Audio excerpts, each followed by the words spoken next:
I really meant it. I'm willing to go as deep as anybody wants to on this. Happy to hear what does this mean or what does that mean or anything like that. And once again, I hold my feet to the fire, and everyone is welcome to jump in at whatever level they want to. So please do jump in. Anyone.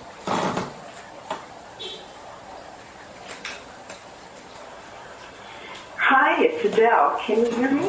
Yes, Adele, I can. Glad to hear from you.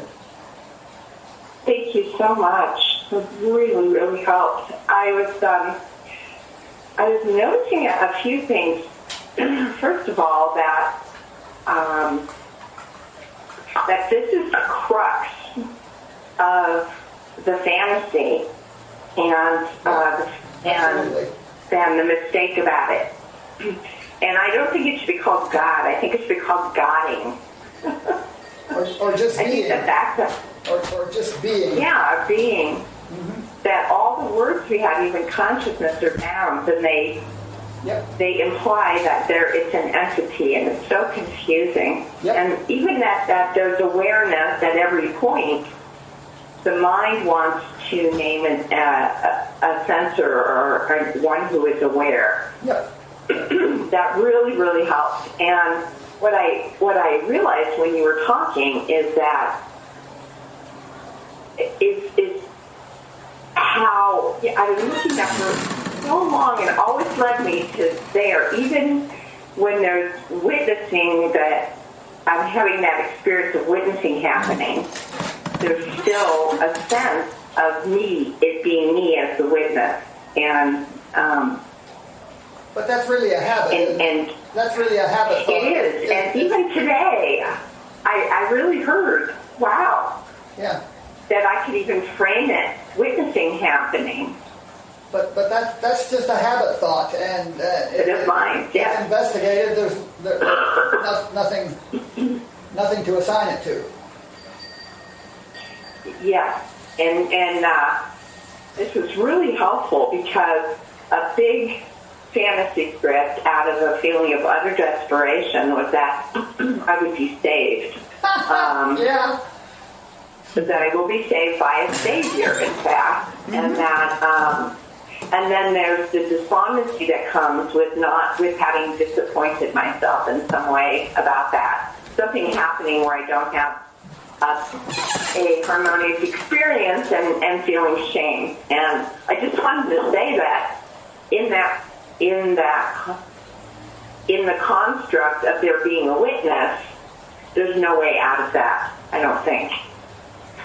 Because as much as I want to attribute non-judgmental attributes to a witness, I have no experience of that, and so I'm going to give it those attributes anyway.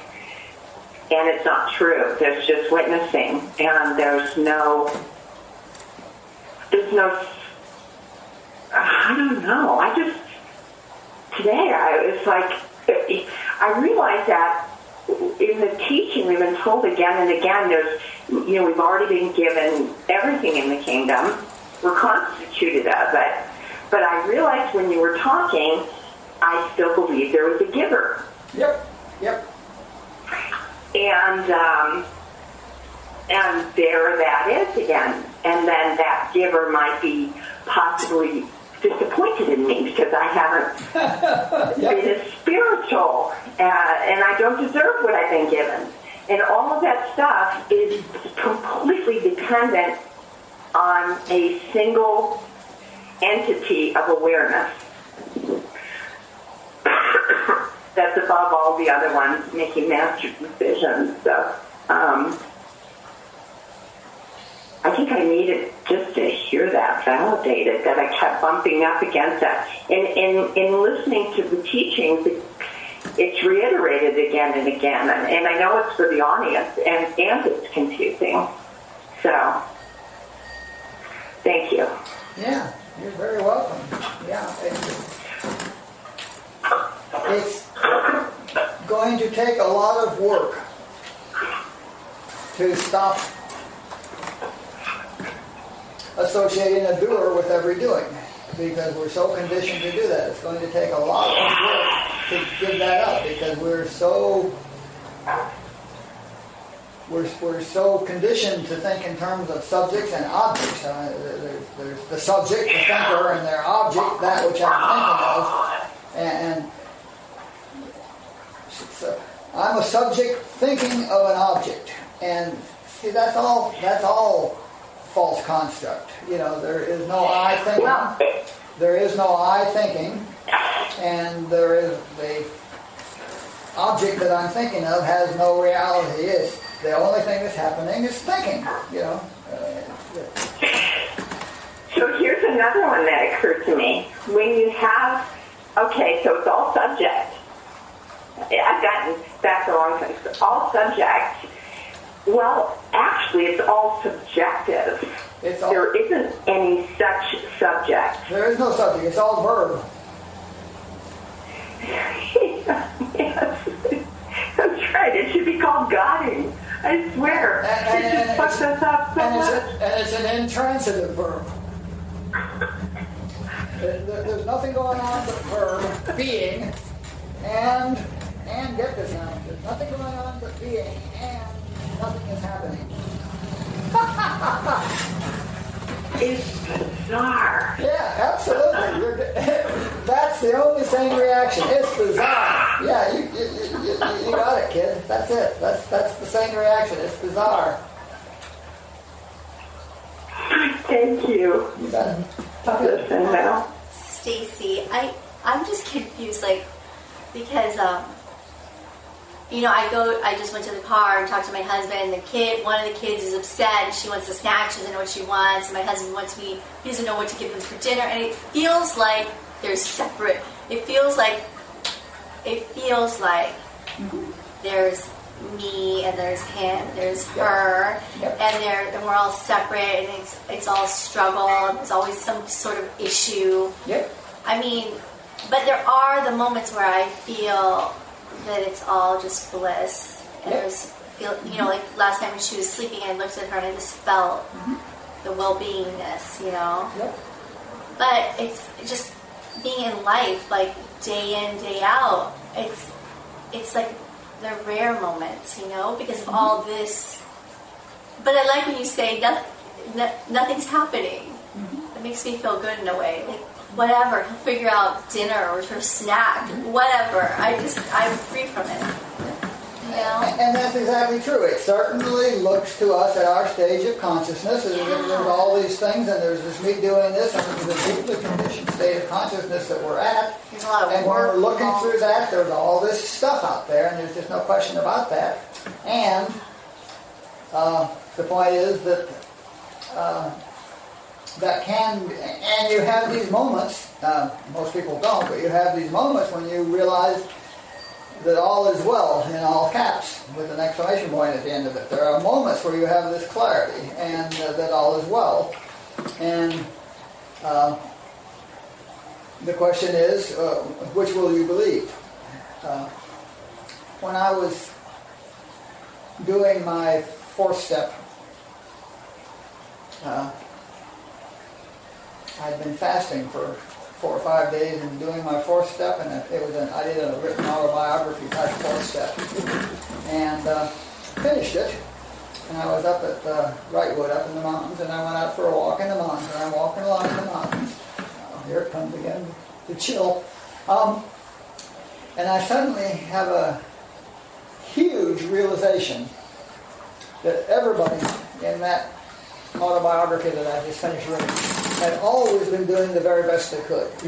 And I had all these resentments against my parents sending me off to a military academy for high school, and what they were trying to do is get me an education in a world in which I was not likely to get the education I needed at an East Tennessee hillbilly high school, so they were trying to get me to an education,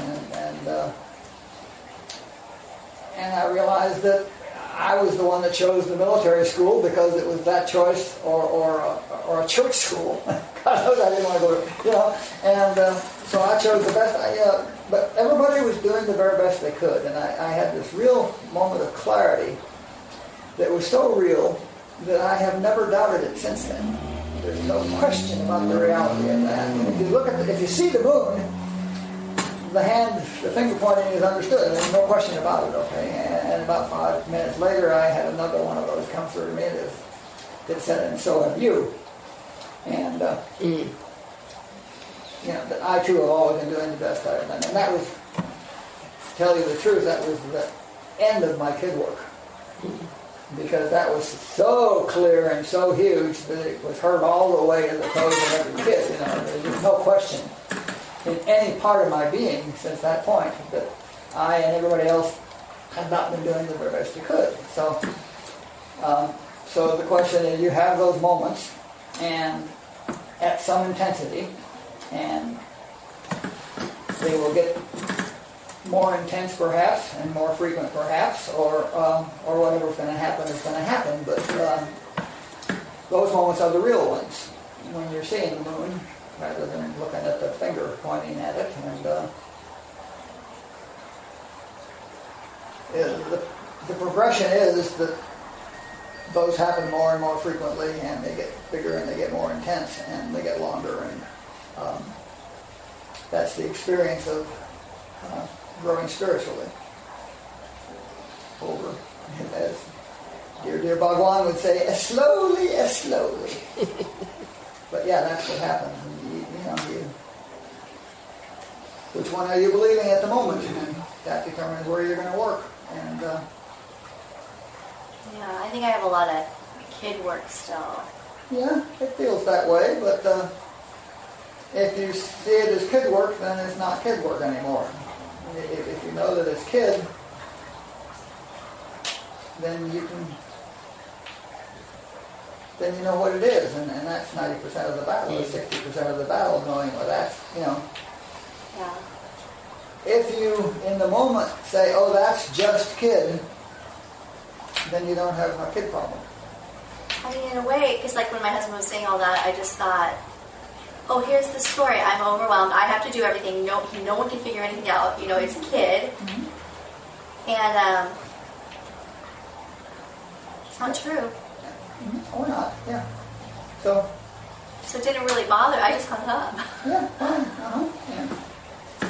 And then you did the best you could, as he is doing, fulfilling his needs. So yeah, that's where you're at. But putting the work in, like getting up and meditating, if you don't put the work in, it doesn't come. No, without the work it can't come, because it is the meditation and the contemplation and the practicing the principles and doing all that sort of stuff that is the consciousness activity that raises our level of consciousness and raises us out of the material mental state of consciousness into the transcendental state of consciousness, and I get a lot more of those moments when I'm doing what I know. Mm-hmm. Yeah. And it's all working perfectly. If you cut back on your meditation, you'll get driven to it. And it's true. If you increase your meditation, you'll get rewarded by it. And, so true. But you can't increase your meditation until you're led to increase your meditation. You can't decide to do that, because now suddenly you've added the burden to yourself, and it's harder, and it's not meditation anymore. Now it's not. Now you're trying to get something rather than let go of stuff. So it's all working perfectly, and the quicker you get to the place where you see that it's all working perfectly, the quicker you'll get to a place of total comfort. When I haven't been trying, things have just fallen into place. It's so weird. It's almost like showing me, look, you didn't try it all today, and look, it just came together. Mm-hmm. It's interesting. So when things are working perfectly. Although not necessarily according to our definition of perfect, but they are. Thank you. Who else?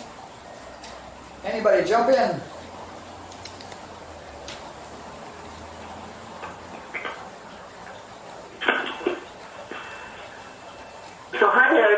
Charlene here.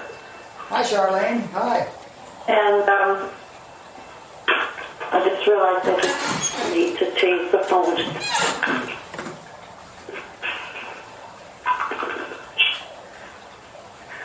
So you can hear me all right? Yes, fine. I've found it quite intriguing what you brought forward today, and thank the person that has brought it, put so much into it for us. And I still need to go, I still find I'm being drawn back into concrete terms or human terms. So one example is when I look over a countryside and I see beauty and ethereal, I feel a state of wellness and spiritual connection until I see a fence line or a barn or a dog or a horse or something that is human, is material. And suddenly I'm out of my consciousness of spirit, and I'm into figuring what are they doing there, how did they get there, whatever. Just get into thinking.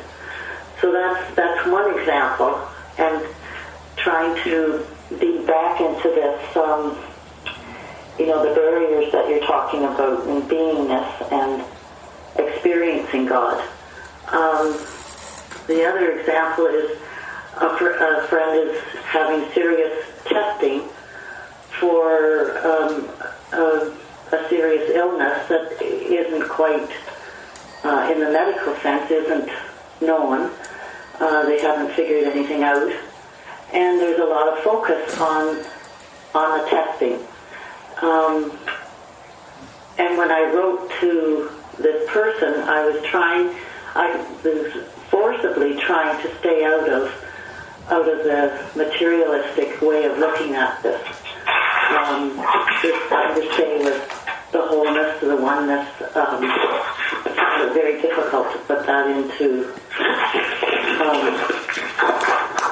words that meant that. So I find that I still get drawn into the, like you were talking about with Kate, about figuring it out. I'm not trying to figure it out, I'm trying to stay out of. And it feels like a forcible kind of exercise. I don't exactly have a specific question. I'm looking at how to see things and how to act within the material realm without being in it. I don't know if that's I hear the clear or question, not. and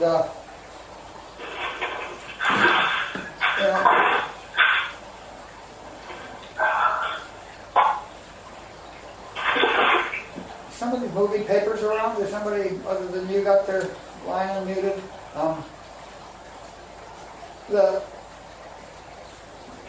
There's a difference between knowing that you're looking at your material sense of something and believing that you're looking at something material. And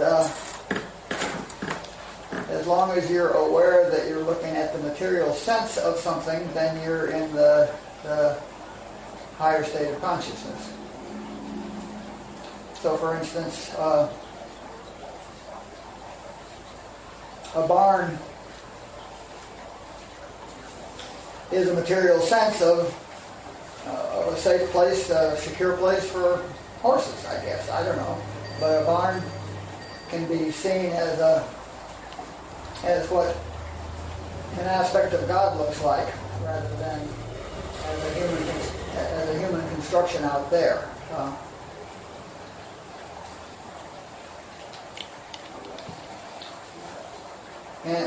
And disease is the same way. It's a lot harder when it's a life-threatening type disease, but knowing that it's an appearance and knowing that I don't know if I can say that or not.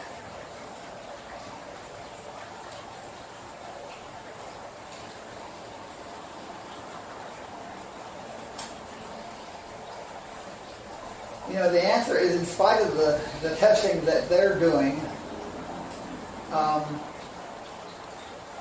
I can know the reality of the person that they're testing is a spiritual being, and that that body that they think they're testing is in fact the spiritual body of God. So to the extent that I can know that, then I don't have a problem, and I'm part of the solution in that I'm confronting Chubb rather than going along with it. So remembering the truth about things is, to the extent that I can, is how I deal with all of these.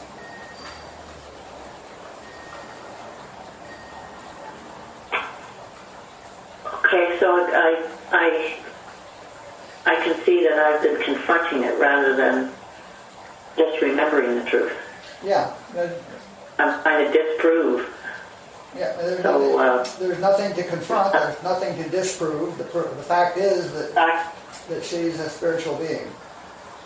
Yeah. And you can know that, or you know that to whatever extent you can know that, and to that extent you're nullifying Chubb to a little bit. And to the extent that you can know that, you're comfortable.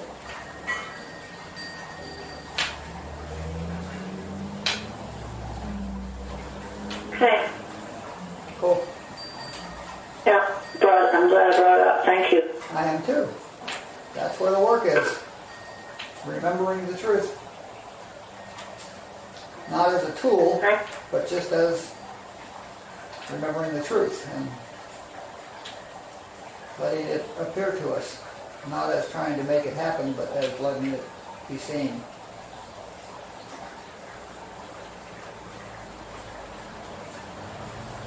Thank you. You bet.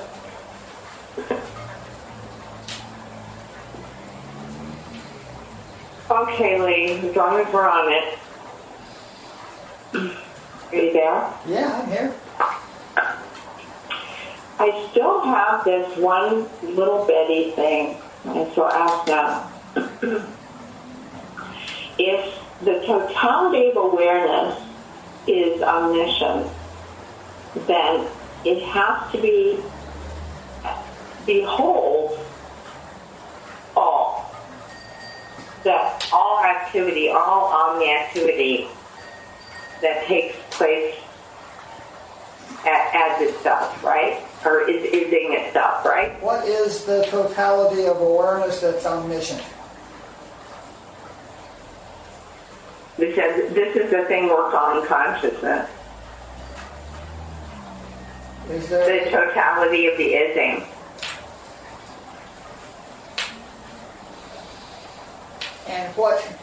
and what is this thing that is omniscient? Precisely. This is where it's broken down. I've gotten confused so much. But the nature of the totality is omniscience.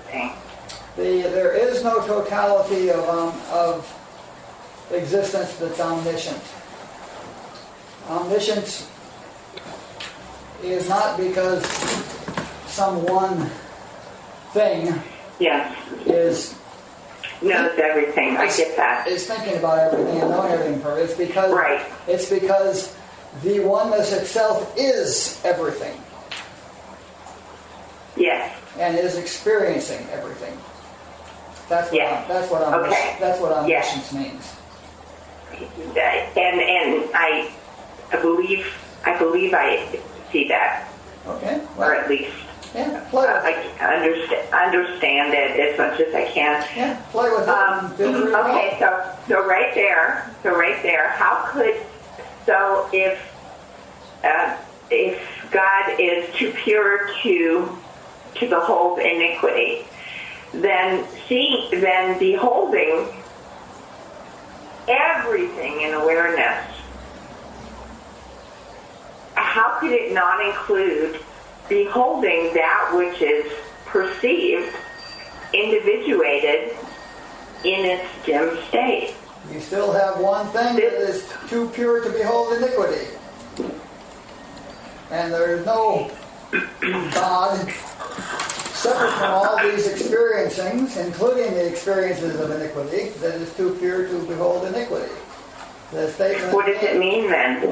The statement means that an illumined consciousness will not perceive iniquity, but an unillumined consciousness does perceive iniquity. And what they're saying is the God level of consciousness is too high to perceive iniquity, and a non-God level of a consciousness does perceive iniquity. It's just really that simple. When they say God, they mean one who is, by God they mean those individualizations that are at a God level of consciousness.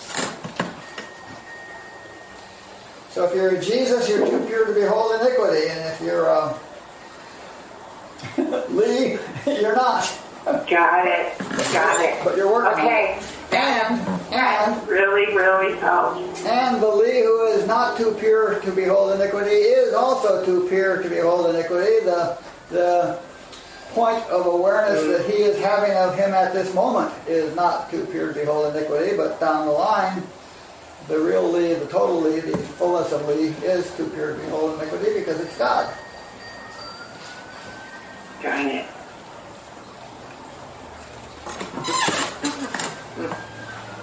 Keep coming. This is the point of this whole thing, is to put this stuff down. So, yay. That's exactly what I meant by holding my feet to the fire. Hi, it's Denise. There's just nobody to blame in this whole square. There's just nobody to blame. That's right. Incredible. But there's nobody that needs to blame anybody either. That's right. It's not me. So we'll get along. And it just really clicked somehow. There's no need for that fantasy if there's no entity, no possibility of an entity judging. So there's no hopelessness felt in the fact that there won't be a savior. Okay. Anyway, I'll get off. I'll get up. Hi, it's Denise. What keeps coming up for me is a couple of experiences that I had with you, Lee, and one of them was me trying to figure something out and about myself, something that was wrong that I was trying to fix, and I remember you saying to me that all I could do was observe, that I had no power, that all I could do was observe, and that's something that's just hung with me and keeps coming back. And the other thing was we were walking and the sun was going down and it was so beautiful, and I stopped and it grabbed me, and then I started, of course, describing it. And what you said to me was that the moment that I experienced that was a moment of enlightenment. But when I started trying to speak about it, I went into the material world. Mm-hmm. You know, and those were just two really powerful experiences for me. Yep.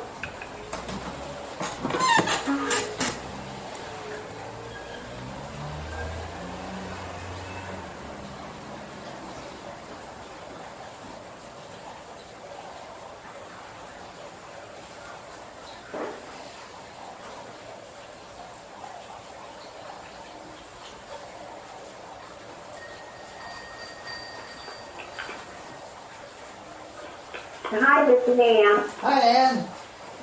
I'm going to jump in here. Yay.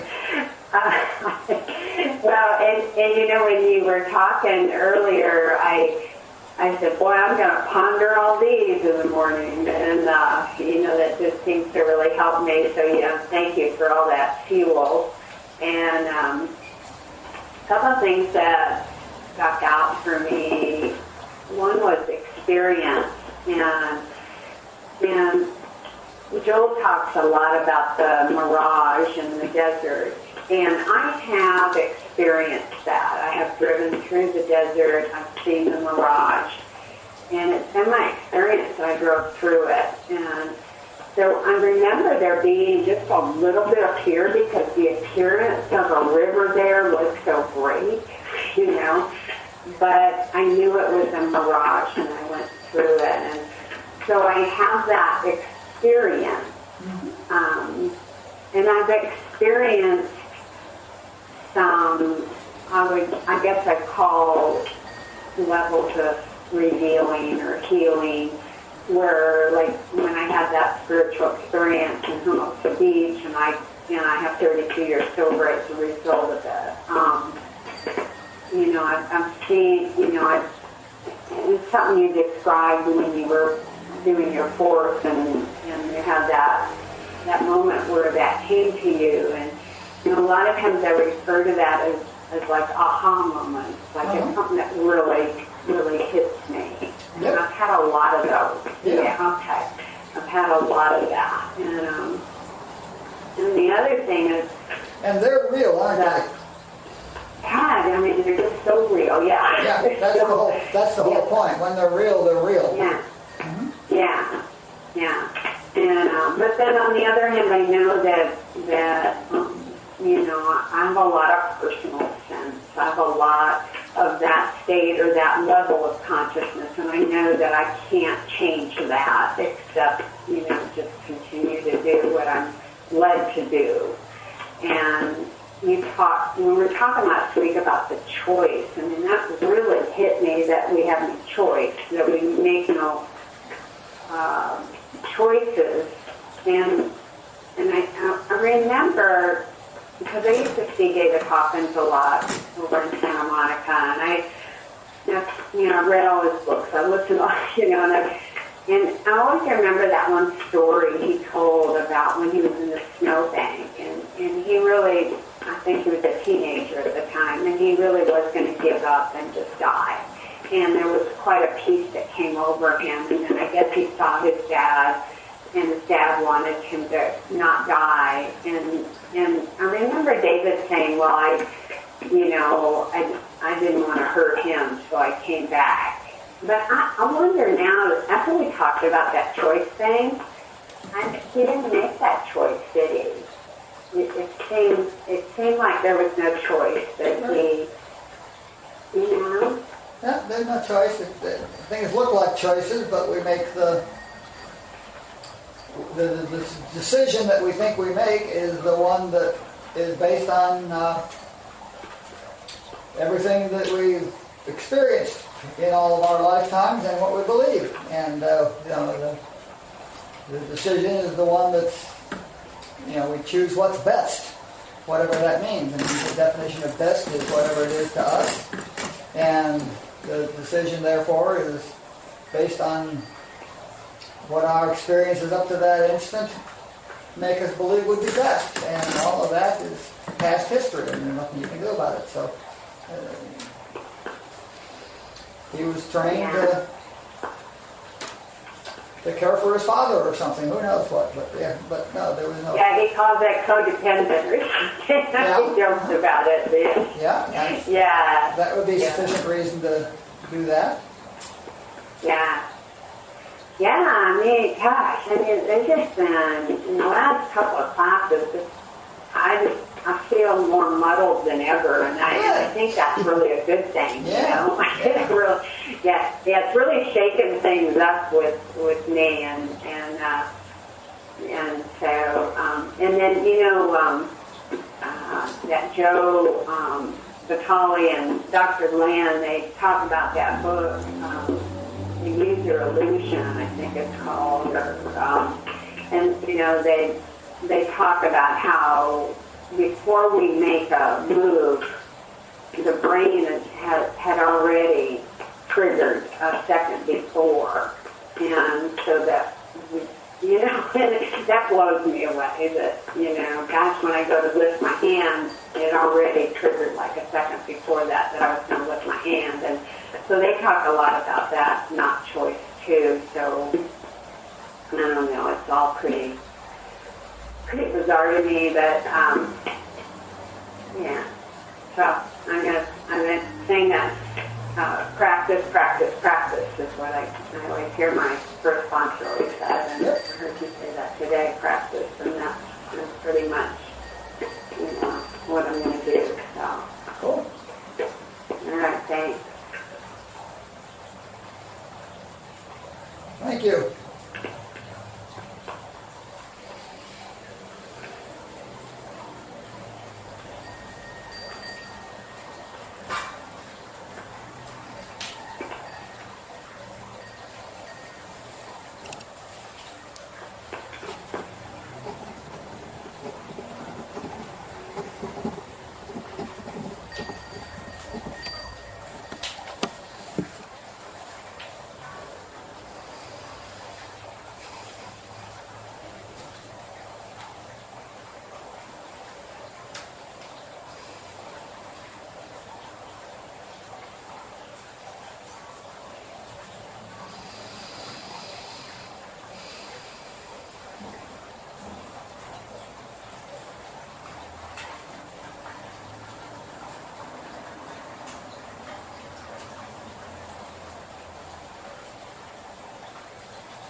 Are we done?